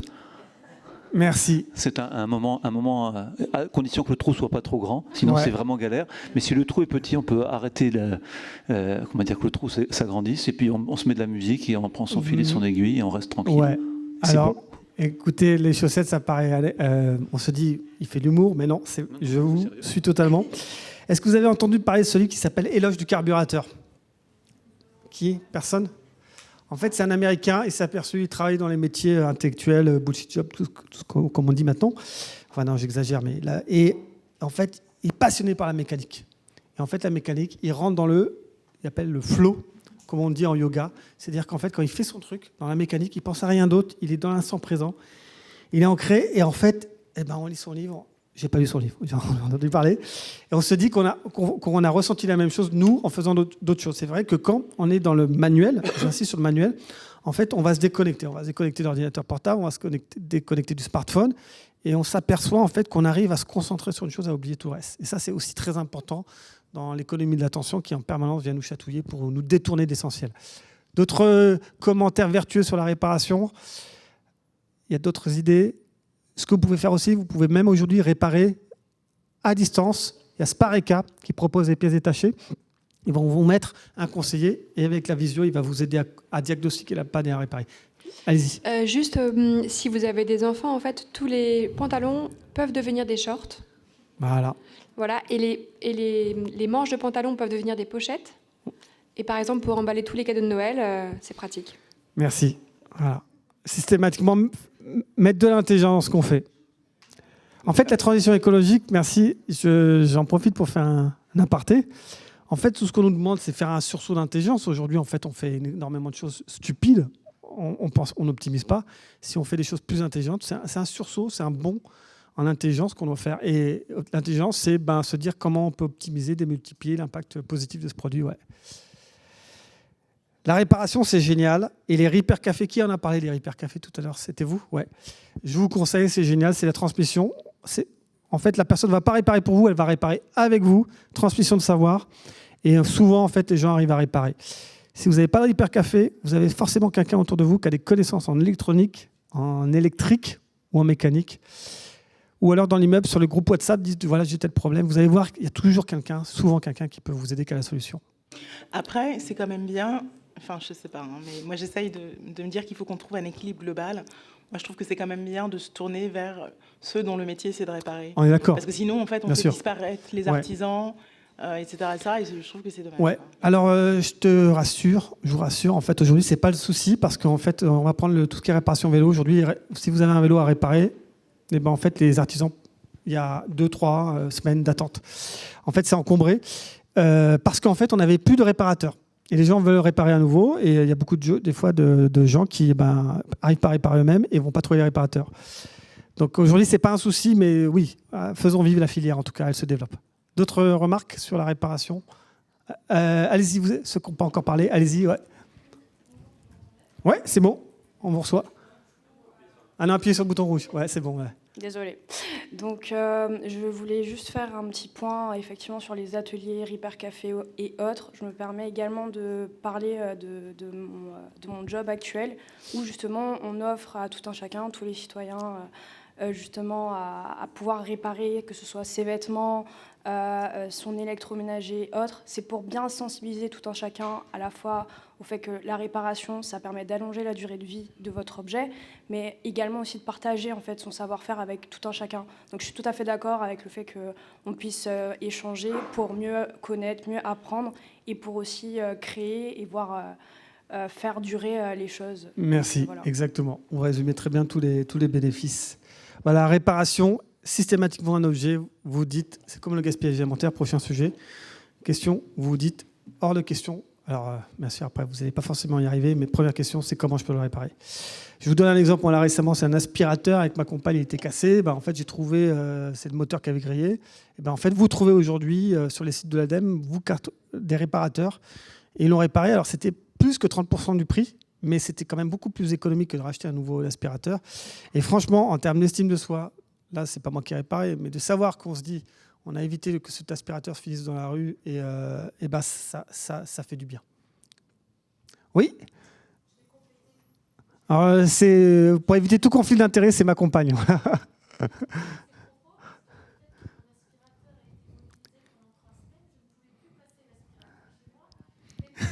À cause de moi. Voilà. On ne s'est pas concerté, hein. On ne s'est pas concerté. J'avais pas prévu qu'elle vienne, voilà. Mais merci, voilà. C'est un très très bon exemple, voilà. Alors oui, parce que moi je suis un peu, voilà, je voulais pas lâcher. Donc pendant 3 semaines plus d'aspirateur, et ben voilà, c'est l'occasion encore une fois de recréer du lien, d'aller ou de créer du lien tout court et d'aller à la rencontre. Voilà, très important. Merci. Les bénéfices, il y a plein de bénéfices dans la transition écologique. Ouais, allez-y, vous n'avez pas encore pris la parole. Je me demande si la jeune femme en fait qui est là-bas, c'est elle qui m'a fait la visite cette semaine, c'est ça. Et d'ailleurs, parce que je trouve que c'est important de citer le nom du lieu. Oui, il faut. Où elle travaille. Comment ça s'appelle ? Il me semblait que c'était elle. Le labo Envie. Il s'agit d'Envie le labo, tout à fait. C'est un écolieu parisien qui a été Super. créé il y a 1 an maintenant. Et où justement on promeut les valeurs éco-responsables et écologiques dans le quartier de Ménilmontant. Et c'est quelle adresse ? C'est 10 rue Julien Lacroix, à côté de la place Ménilmontant. Écoutez, si vous êtes dans le quartier, il faut aller la voir. Merci. Faites de la pub. La pub, en fait, on voit ça de manière négative maintenant parce que... Mais non, sur nos sujets, il faut faire la pub, il faut revendiquer, il faut parler, il ne faut pas avoir honte. Au contraire, il faut y aller. On va parler du sujet suivant, qui est un sujet, moi, qui me touche beaucoup, c'est le gaspillage alimentaire. Combien de millions de tonnes de nourriture sont jetées chaque année en France ? 6 millions, 10 millions, 14 millions. Je vous invite à voter. Et je vais vous faire découvrir en direct. Est-ce qu'il y a du nouveau ? En fait, je peux tricher parce que je vais vous donner la bonne réponse. Voilà, j'arrête quand je veux le sondage. Dépêchez-vous. Le QCM, boum. Voilà, j'arrête maintenant. Réponse correcte. Ah zut, attendez, reprends le diaporama. Bon, j'ai arrêté parce que vous aviez la bonne réponse, donc je l'ai arrêté à ce moment-là. C'est 10 millions de tonnes, c'est considérable. Considérable. Alors, ce n'est pas seulement vos gaspillages à vous, c'est toute l'industrie, c'est du champ à la fourchette. Pourquoi le gaspillage alimentaire, c'est un problème ? D'après vous ? Pourquoi c'est un problème ? Allez-y. Ouais, problème éthique, premièrement. Ensuite, problème économique, c'est un coût. Et problème écologique, surexploitation et tout. Et là, je voudrais vous donner une petite anecdote que j'adore vous raconter parce que là, c'est mon passé de financier qui me sert. Et en fait, j'ai passé mon enfance en Afrique. En Afrique, le gaspillage, ça n'existe pas. Il y a de la pollution, mais il n'y a pas de gaspillage. On ne va pas avoir de gaspillage alimentaire, on ne va pas avoir de gaspillage de ressources. Et moi, quand je suis rentré en France, en fait, ça ne me choquait pas les riches et les pauvres. Ce qui me choquait, c'est vraiment le gaspillage, les poubelles pleines, le gaspillage alimentaire. C'est la première chose. Et ensuite, quand j'ai travaillé dans la banque, je me suis aperçu d'une chose, c'est qu'en fait, les prix de l'alimentaire, ils sont fixés à un endroit qui s'appelle la Bourse des matières premières de Chicago, le Chicago Board of Trade, et c'est là que se définit en temps réel le prix de toute l'alimentation, le maïs, le colza et tout. Et pourquoi je vous dis ça ? Vous allez voir. Quand votre enfant ne finit pas son assiette, il peut vous dire oui, mais de toute façon, c'est pas grave par rapport au problème éthique, parce que c'est pas parce que je finis pas mon assiette, de toute façon, la nourriture, elle va pas réapparaître par miracle en Afrique ou ailleurs, ça change rien, que je finisse mon assiette ou pas, si les petits Africains sont affamés, ça change rien. Vous me suivez là ? Eh bien en fait, si, ça change quelque chose. Vous surconsommez en Europe, l'offre et la demande, ça augmente le prix pour les Africains ou ceux qui sont en état de nécessité. Il y a un rapport direct, c'est il y a une courroie de transmission qui s'appelle les marchés financiers internationaux qui fait que, en fait, nous, on va faire une inflation des prix alimentaires qui vont pénaliser cette population. Donc là, le gaspillage alimentaire, quand vous réduisez, vous, le gaspillage alimentaire, vous agissez aussi pour ceux qui n'ont pas les moyens ou qui ont des budgets contraints. Et alors, chacun a sa feuille de route éco-frugale. Moi, c'est un des sujets sur lesquels je suis plus actif. J'ai quasiment 0 gaspillage alimentaire. Et en fait, j'ai envie de vous dire, c'est comme la réparation. Le jour où vous dites non, cet appareil, je vais le réparer. Vous faites la même chose avec le gaspillage alimentaire et vous déroulez. La question que j'ai pour vous maintenant, c'est vous, quelles sont vos solutions? Je ne m'étends pas sur le coût. C'est 208 € par an et par personne. C'est plus que ce qu'on voit dans les médias. Moi, j'ai fait les études. C'est 65 centimes par jour et par personne. C'est quoi vos solutions? Allez-y. Alors, ça va paraître très, moi, je fais mes menus. Voilà. Je fais mes courses. Quoi, je fais comme un restaurant, en fait. J'établis exactement ce dont j'ai besoin et je cuisine exactement ce dont j'ai besoin. Et tout ce que je ne consomme pas, c'est congelé pour avoir des petits restes pour les jours où j'ai la flemme de cuisiner. Bravo. Ça s'appelle, j'aime pas les anglicismes, mais les gens appellent ça le batch cookie. Moi, j'appelle ça la préparation à l'avance. Et c'est extrêmement vertueux. Ça coche toutes les cases. Quand vous cuisez toutes vos patates d'un coup pour la semaine, c'est un gain en termes énergétiques. C'est un gain en termes de temps, parce que en fait, vous cuisez qu'une fois. C'est un gain parce qu'en fait, vous, pour le fait maison, vous faites des économies.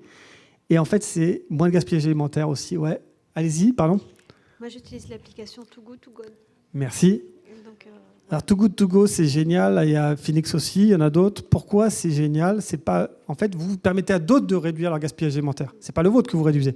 C'est le boulanger, c'est le supermarché qui aurait gaspillé son alimentation.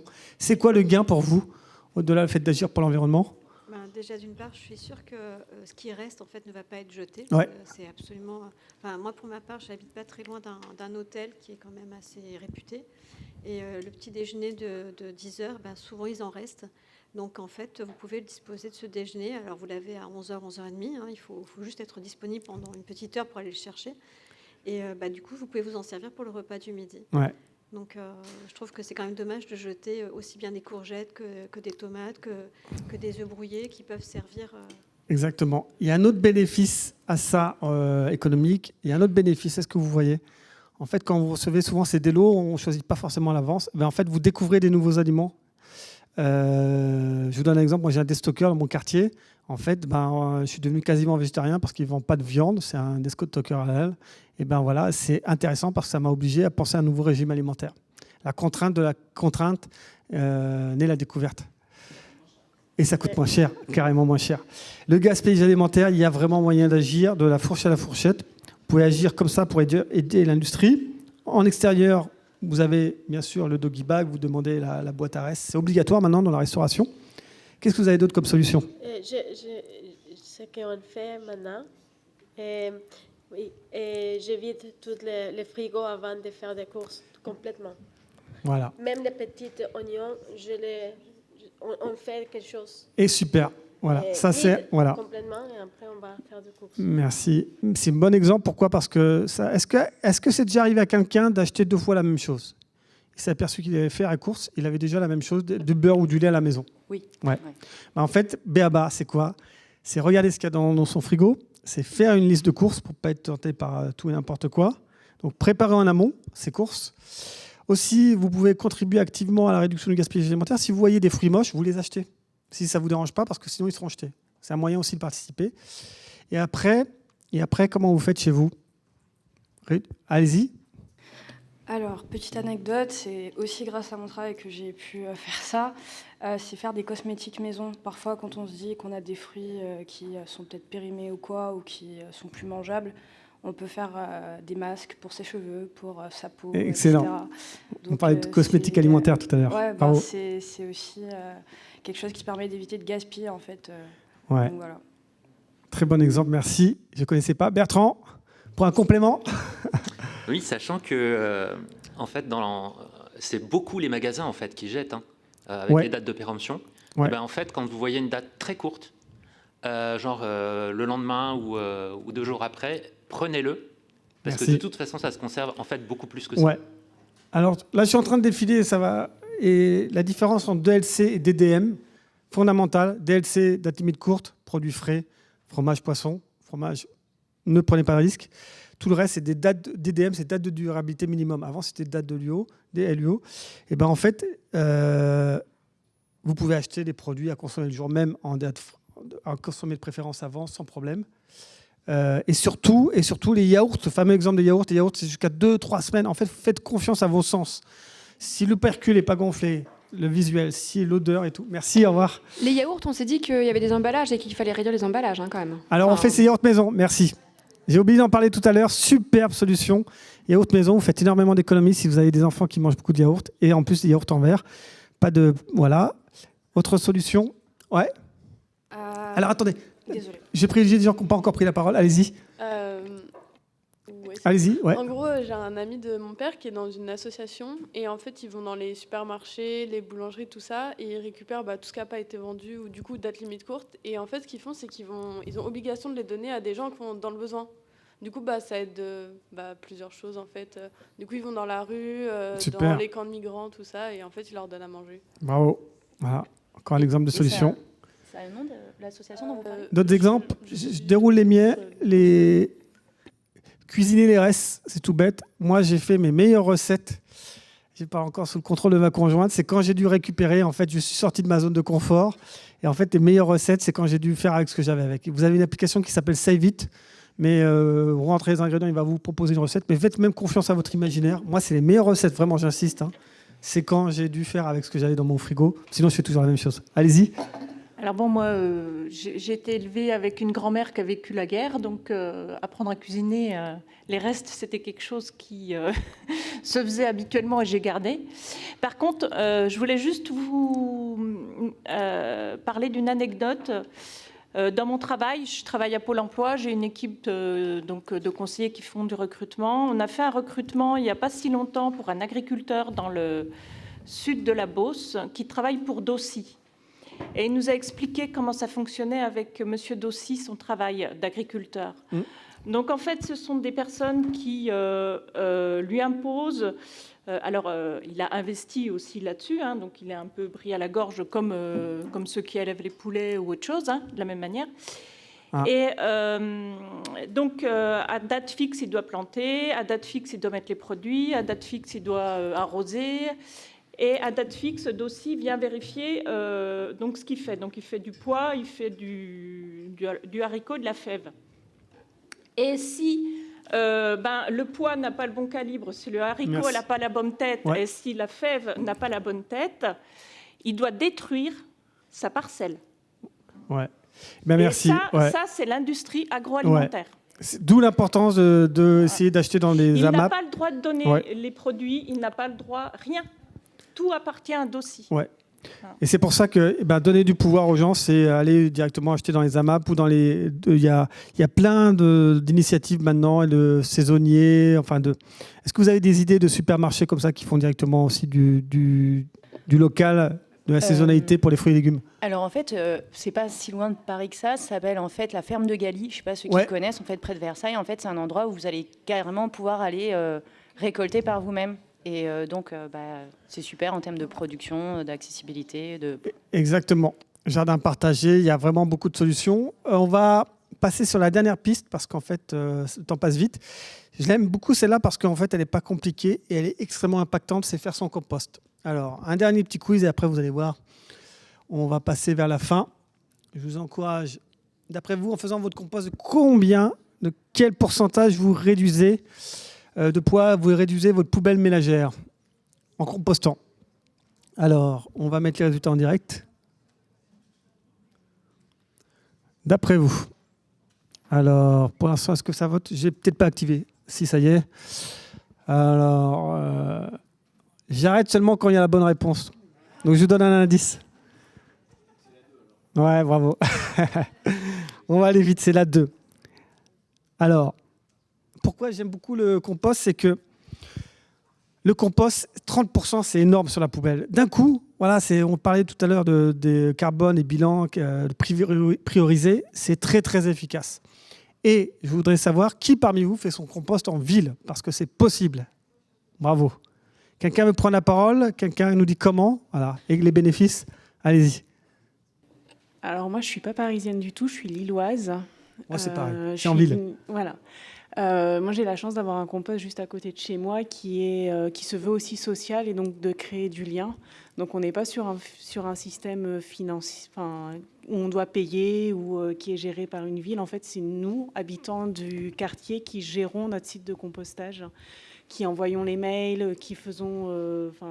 on est voilà, un petit groupe et on s'échange. Et j'ai réduit, moi, je suis végétarienne, grosso modo. J'achète très peu en grande surface. Donc, moi, j'ai réduit beaucoup plus que 40% mes déchets par le compost. Parce que c'était les...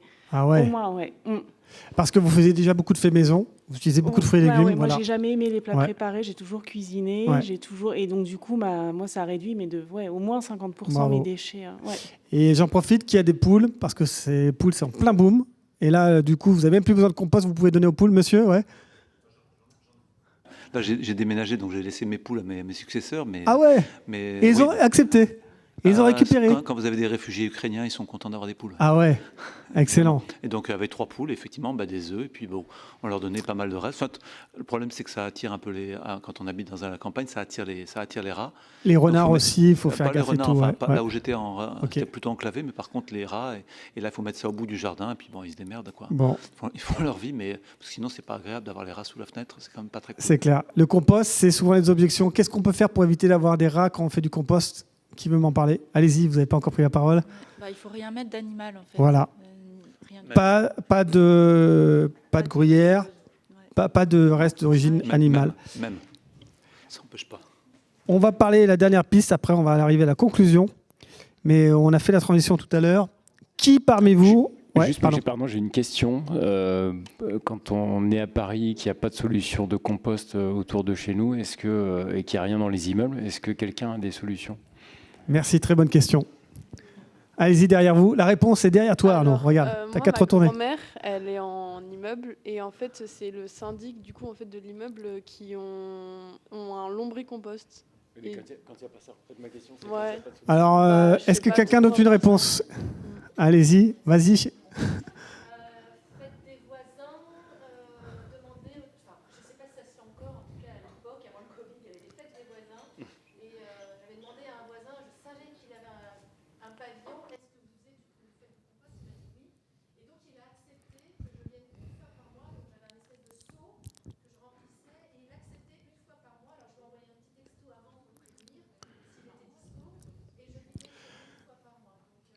Voilà. En fait, très bon exemple. Sachez qu'aussi, il y a des composteurs maintenant, il y a des applis pour localiser les composteurs près de chez vous. Si vous êtes à Paris dans le 10e, maintenant, il y a des bacs pour récupérer le compost qui sont sur le boulevard de Strasbourg. Les applis pour géolocaliser le composteur le plus proche de chez vous. Et ce que vous pouvez faire, vous stockez chez vous, en terrasse, dans un vieux pot de peinture, par exemple, propre. Vous stockez l'alimentation. Et tous les 1 mois, tous les 2 mois, quand c'est plein, vous y allez. Ouais. Et il me semble que ça fait partie maintenant aussi des objectifs communaux de composter, d'avoir un maximum de compost dans la ville. Et donc du coup, je pense que si vous mettez ça en place, rapprochez-vous peut-être de votre mairie parce que ça fait vraiment partie des objectifs des communes. J'ai une info pour vous. 2025, c'est obligatoire partout en France. Voilà. Point barre, c'est obligatoire. Donc Arnaud, il n'y a plus qu'à faire une petite lettre à ta mère si elle n'est pas au rendez-vous en 2025.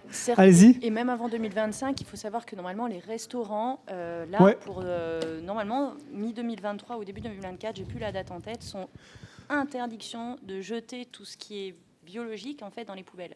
C'est ça. Alors je vais citer malheureusement une marque, c'est pas très bien, mais c'est la seule pour l'instant que j'ai pu faire ça, c'est McDonald's. Voilà. Ils commencent à avoir des poubelles différenciées parce qu'en fait, ils sont en train de se préparer à ça. Mais normalement, tous les restaurants vont être obligés de jeter en fait. Voilà, ça bouge un peu, c'est grâce à vous. Juste pour info, le jour, j'ai vu justement un camion. Alors, j'ai pas retenu le nom, mais c'est des sociétés en fait qui collectent en fait tous les déchets alimentaires des restaurants. C'est Molino. Je pense qu'il y en a 2 ou 3 sociétés sur Paris et je sais qu'il y en avait un devant chez Cogent l'autre jour. C'est obligatoire maintenant dès qu'on a un certain tonnage, effectivement, et à terme pour tout le monde. On va finir, oui, Sophie. Je voulais juste donner une information pour déposer le compost quand on est en région parisienne. De plus en plus de mairies mettent à disposition les jours de marché des poubelles spécifiques pour déposer vos sacs d'épluchures de légumes à disposition. Et c'est les jours de marché. Merci. Vous voyez, en fait, on peut agir. Et encore une fois, il faut aller à la rencontre des autres. Et là, on s'aperçoit qu'il y a des solutions près de chez vous. Dernière question, on ne va pas rentrer, mais je voudrais juste, parce que cette piste-là, vous êtes nombreux à avoir agi, et en fait, elle est très impactante. En devenant végétarien, en gros, au minimum, vous réduisez d'1 tonne carbone votre empreinte environnementale. Donc la question que j'ai pour vous, c'est juste, voilà, je voudrais faire un petit sondage avant de vous quitter. C'est la dernière. Je n'ai pas réduit. Consommation de viande. Ah, attendez. Ah oui, c'est bizarre.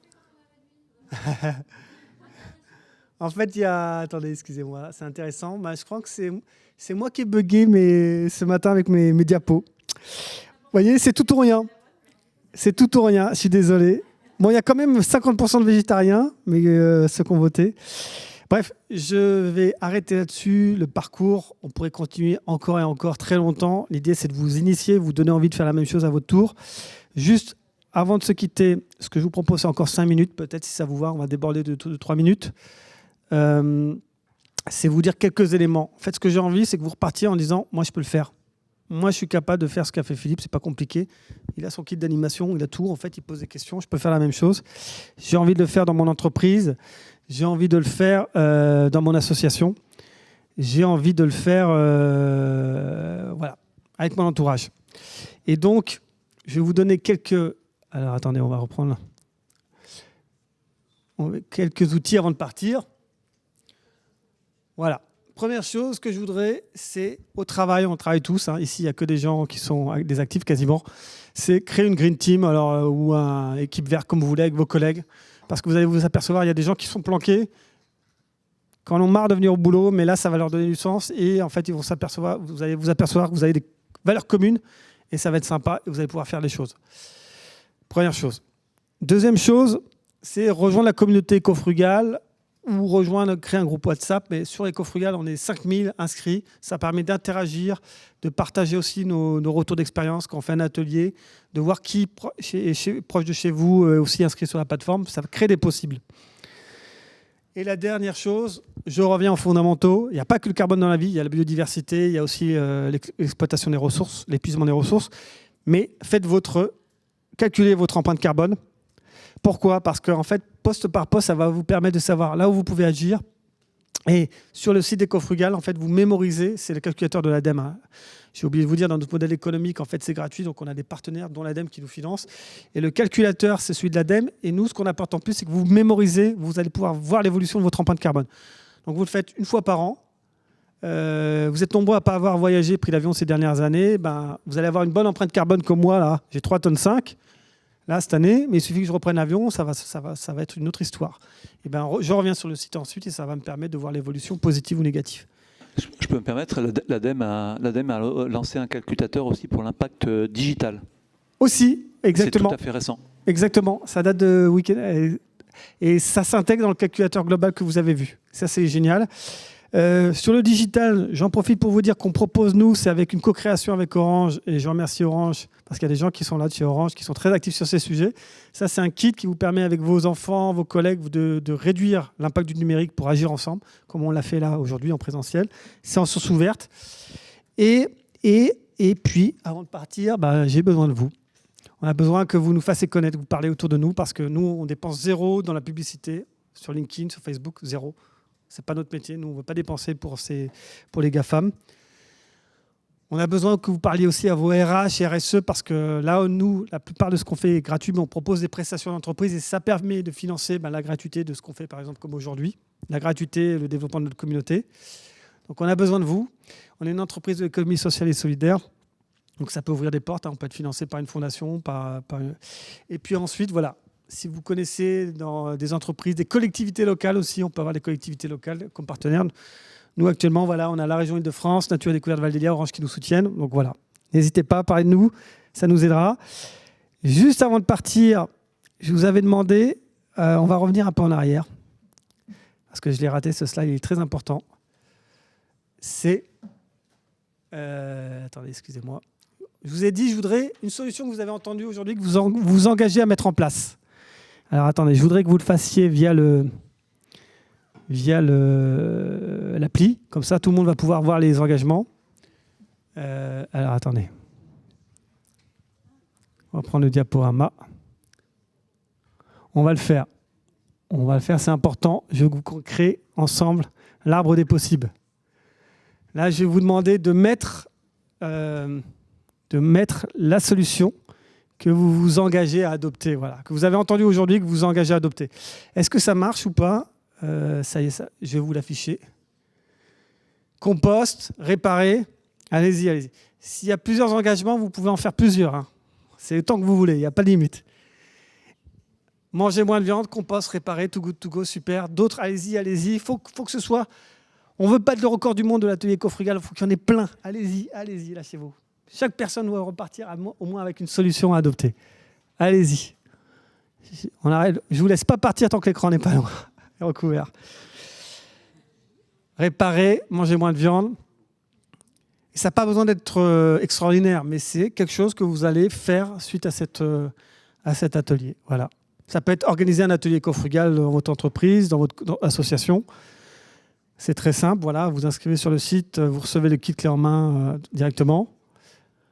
Mise en commun des matériels, ça c'est super. Acheter plus de choses. Réduire l'avion, ouais.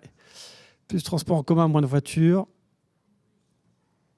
Et vous mettez des j'aime aussi sur ce que vous aimez. Bah, c'est super. Je ne savais pas qu'on pouvait faire ça avec WooClap.